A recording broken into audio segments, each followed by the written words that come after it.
హైదరాబాద్కు మూసీ నది, విజయవాడకు బుడమేరు ఎంత ప్రాధాన్యత కలిగి ఉన్నాయో గుంటూరుకు పీకలవాగు కూడా అంతే కీలకమని, పీకలవాగు అభివృద్ధిని ప్రత్యేక ప్రాజెక్టుగా చేపట్టడం తన కర్తవ్యమని, ఈ విషయంలో ప్రభుత్వం పూర్తి సహకారం అందించాలని ఎమ్మెల్యే గల్లా మాధవి ముఖ్యమంత్రి చంద్రబాబు నాయుడిని కలిసి విజ్ఞప్తి చేశారు.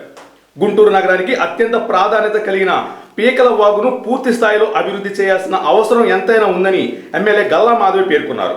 పీకలవాగు మొత్తం పొడవునా సమగ్ర సర్వే నిర్వహించి ఇంజనీరింగ్ అధికారుల చేత పూర్తి స్థాయి డిజైన్ రూపొందించి ప్రారంభం నుంచి చివరి వరకు రెండు వైపులా కాంక్రీట్ రక్షణ గోడలు నిర్మించాలని కోరారు.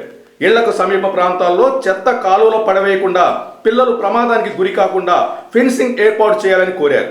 ప్రతి వర్షాకాలంలో పీకలవాగు ప్రవాహం సజావుగా సాగకపోవడం వల్ల లోతట్టు ప్రాంతాలు ముంపునకు గురవుతున్నాయని, దీంతో గుంటూరు లాంటి నగరంలో ప్రతి వర్షాకాలం పునరావాస కేంద్రాల సెంటర్లు ఏర్పాటు చేయాల్సిన దుస్థితి ఏర్పడుతుందని ఎమ్మెల్యే గల్లా మాధవి ఆవేదన వ్యక్తం చేశారు.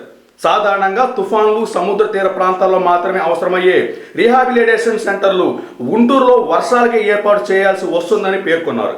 రానున్న ఎండాకాలం ఈ పనులు చేపట్టేందుకు అనుకూల సమయమని, ఇప్పుడే సమగ్ర డాక్యుమెంట్, ప్రాజెక్ట్ రిపోర్ట్ సిద్ధం చేసి పీకలవాగు అభివృద్ధి పనులు ప్రారంభిస్తే భవిష్యత్తులో గుంటూరు ప్రజలను ఈ సమస్య నుంచి శాశ్వతంగా రక్షించవచ్చని ఎమ్మెల్యే గల్లా మాధవి సీఎం దృష్టికి తీసుకెళ్లారు.